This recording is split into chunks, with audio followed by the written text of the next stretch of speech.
صاحب هذا البيج كعصب تحي ندي رجع وده سبسكرايب لايك يا شير. الحمد لله رب العالمين والصلاة والسلام على رسول الله صلى الله عليه وسلم. الحمد لله رب العالمين إلهي مهد بدن إسكاله maanta waxaan baran doonaa haddii ilaahay yiraahdo aaladda lagu cabiro cusbada ku milan biyaha.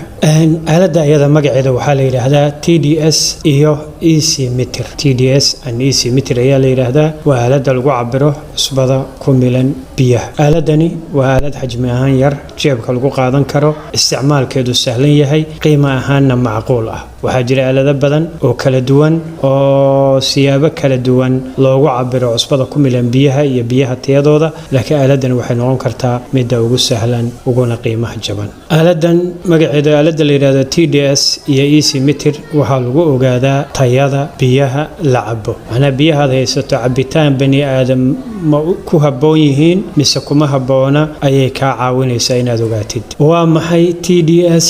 waa maxay EC? haddii aan ku hormarno TDS waa wadarta cusbada ku milan biyaha, waxaana lagu halbeegaa BBM oo macnaheedu yahay party per million oo ah 1 milyan qayb ka mid ah, hal qayb ah oo qayb ka ah milyan qaybood. haddii aan dib ugu laabano EC waa awoodda danab gudbinta ee biyaha, waxaa lagu halbeegaa micrometer loo qaybiyay centimeter. marka awoodda danab gudbinta ee biyaha waxay xiriir toos ah la leedahay cusbada ku milan biyaha, maxaa yeelay biyuhu markay biyuur yihiin oo aysan cusba ku jirin danabka ma gudbiyaan. biyuhu inay danabka gudbiyaan waxa uu suuro gelinayaa hadba tirada inta ay leegtahay cusbada ku milan. marka maadaama cusbada ku milan ay keenayso danab gudbinta, xiriir toos ah ayaa ka dhaxeeya tirada cusbada biyaha ku milan iyo awoodda danab gudbinta. sidaa daraadeed baa EC meterka laftirkiisa loogu isticmaalaa in lagu ogaado wadarta cusbada ku milan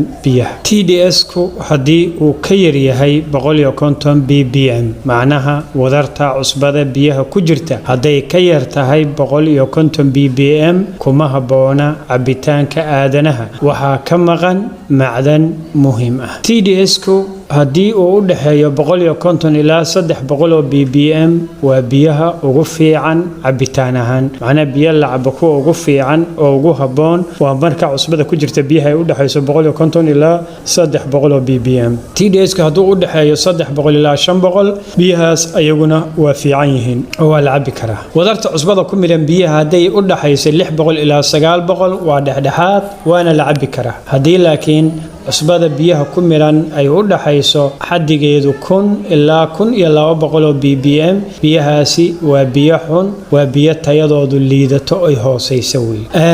TDS-ka hadduu ka bato ama cusbada biyaha ku milan hadday ka badato 1200 oo BBM kuma habboona cabitaanka bani aadamka, waayo waxaa ku jira cusbooyin badan oo waxyeelo u geysan kara caafimaadka dadka. waxaad ogtahay cusbadu hadday ku bataan biyaha ama waxyaaba biyaha ku milan ay bataan, waxaa suurtagala in qofka caafimaadkiisa ay dhaawac gaarsiiyaan, khaasatan xubnaha u nugul sida keliyaha. xaddiga cusbada ee biyaha ku jira la cabi karo, macnaha cusbada tirada hadday gaarto biyaha ay ku jirta la cabi karo iyo kuwa in la cabo aysan habboonayn. TDS-ka ama tirada cusbadu hadday ka yartahay 150 laguma taliyo cabitaankeeda, inkastoo ayna ahayn arrin loo dhan yahay cilmi ahaan waxyeelo ay leedahayna aan la xaqiijin karin, haddana waa laga fiican yahay in la cabo hadday biyaha cusbada ku jirta ay 150 ka yar yihiin. sidoo kale TDS-ku hadduu u dhaxeeyo ama xaddiga cusbada ee biyaha ku jira hadduu u dhaxeeyo 1500 ilaa 900